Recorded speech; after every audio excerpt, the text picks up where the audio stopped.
आप देख रहे हैं पब्लिक समाचार, पब्लिक के हक में। सर अक्सर यहाँ पर से जो पेशेंट आते हैं ना, तो ये लोग धुलिया रिपेयर कर देते हैं। कई मरतबा मैं एमएलए साहब को भी कॉल किया इस मामला को लेकर, समझे। यहाँ पर जो पेशेंट आते हैं ये अक्सर धुलिया रिपेयर कर देते हैं। यहाँ पे जो है तो सही जो है तो डॉक्टरों का स्टॉप नहीं है यहाँ पे। और अभी आप आए तो सब इन्होंने साफ सफाई करें तो बहुत गंदगी रहती है यहाँ पे, अंदर भी बहुत गंदगी है। ये आप लोग आते होते पुरता साफ सफाई करते सर, बाकी गंदगी रहती है यहाँ पे।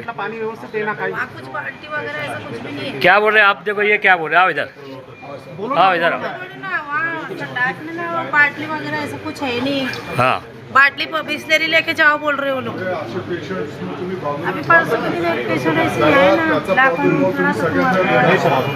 बात की वजह से उसके पास जा रहे हैं। कई डिलीवरी के अंदर साहब जो है ना, यहाँ लेडीज लोग मर जाते हैं कई डिलीवरी के अंदर। हाँ जी, हाँ बताओ ना साहब को, बताओ ना आप।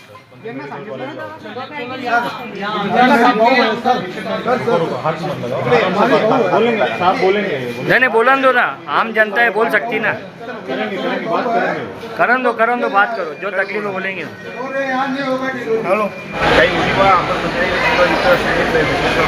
सर्व्हिसेस आहेत, दुसऱ्या बोलता तो काही डॉक्टर्स आहेत, त्या सगळ्या उपलब्ध करून ज्या काही करायला पाहिजे उपाययोजना त्या आजच्या बैठकीच्या आणि भेटीच्या निमित्तानं आम्ही निश्चितपणे करतो.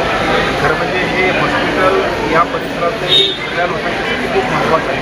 कारण सामान्य नागरिकांच्यासाठी सरकारी दवाखाना तिथे मिळणाऱ्या सेवा जर दर्जेदार मिळाला तरच खऱ्या अर्थानं लोकांना सुद्धा एक वेगळ्या प्रकारचं समाधान आणि विश्वास आमच्या सेवा हॉस्पिटलवर वाटणार आहे. मी आपल्याला खात्री देतो की आजच्या बैठकीनंतर परत जाणून येईल, कारण की परत नंदुरबारला सिक्युअर सेलच्या संदर्भातून जे मिशन मोडवरती अध्ययन घेतलं होतं त्याच्या रिव्ह्यूसाठी परत महिन्यात मी आपल्याला सांगतो की त्यावेळेला मी आपल्याला बोलवेन आणि मी आदरणीय मंत्रीसाहेब इथं उपस्थित आहेत, सामान्य आमदार त्यावेळेला यातल्या बऱ्याचशा गोष्टी ज्या आहेत त्या सगळ्या कंप्लायन्स झाल्यापर्यंत सर ज्या हिशोबाने लहान मुलं या दवाखान्यात ॲडमिट होतात, आजही तुम्ही पाहिलं 50च्या वरती OPD आणि दाखल आहे, त्या लहान मुलांसाठी जे उपचार पाहिजे किंवा औषधं पाहिजे तशी सुविधा या ठिकाणी नाही. अशा अनेक तक्रारी मी आपल्याला सांगतो की लहान मुलांच्यासाठी उपचारासाठी डॉक्टर असतील, औषधं असतील, सुविधा असतील, लहान मुलांसाठीच नाही, इथनं रेफरल होतं ते पहिल्यांदा बंद झालं पाहिजे. त्यासाठी सुद्धा जी काय उपाययोजना करायला पाहिजे. आता मी तुमच्यासमोर नाही सांगितलं, आमच्या यंत्रणेला सांगितले आणि त्याच्यातून मला राईट असेल, कारण एवढा इन्फ्रास्ट्रक्चर आम्ही निर्माण करतो पैसे आपण देतो. अजूनही काही झालं लागेल तर नो प्रॉब्लेम, पैसे हा फक्त महत्त्वाचा आहे.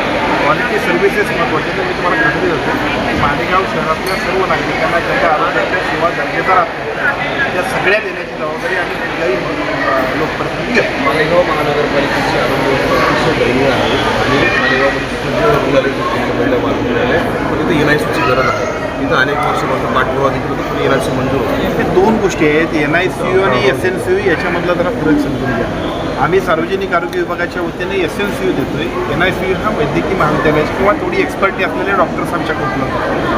त्या पद्धतीची एक्सपर्टी जर उपलब्ध असेल तर आम्ही निश्चितपणे ते स्पेशालिस्ट डॉक्टर आणि त्याच्याबद्दलची एक्सपर्टी असायला पाहिजे. मी त्याच्याबद्दलची आमच्या सिव्हिल सर्जनला विचारून घेतो. DD सुद्धा इथे उपस्थित आहे आणि जर इथल्या शहराच्या दृष्टीने आवश्यक असेल तर तशा पद्धतीची आपल्याला उपलब्ध करण्यासाठी सुद्धा मी सूचना